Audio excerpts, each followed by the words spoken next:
عموماً لوگوں کے ہاں جو بے احتیاطی ہوتی ہے وہ بے احتیاطی دینداروں میں معاملات میں ہوتی ہے کہ معاملات صاف نہیں ہوتے اور اس سے بڑے مسائل کھڑے ہوتے ہیں. بچہ کاروبار میں آ گیا اور کوئی پتہ نہیں کہ بچہ کاروبار میں کس حیثیت سے شریک ہے. اب والد کا انتقال ہو گیا، بڑا بھائی کاروبار ساتھ باپ کے ساتھ کر رہا تھا.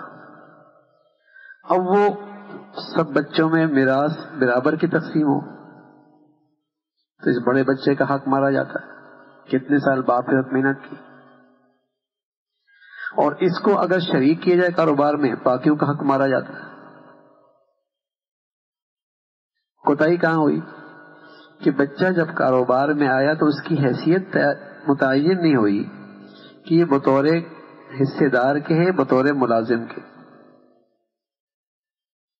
اگر یہ ملازم کے ہوتا اور اس کو اچھی تنخواہ ملتی رہتی جیسے ملتی ہے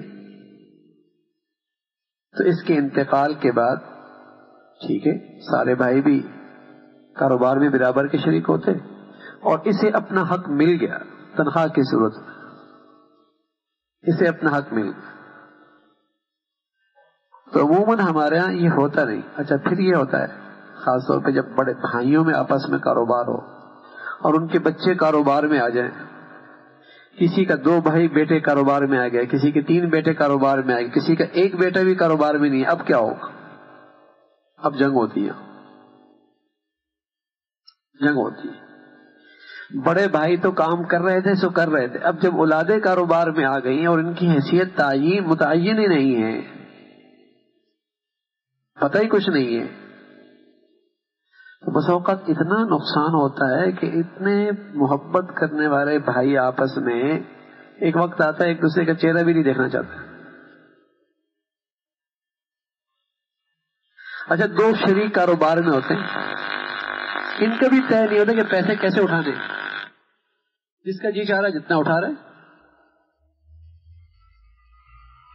اب ایک بیٹی کی شادی ہو رہی ہے وہ لاکھوں میں کر رہا ہے بلکہ کروڑوں میں کر رہا ہے.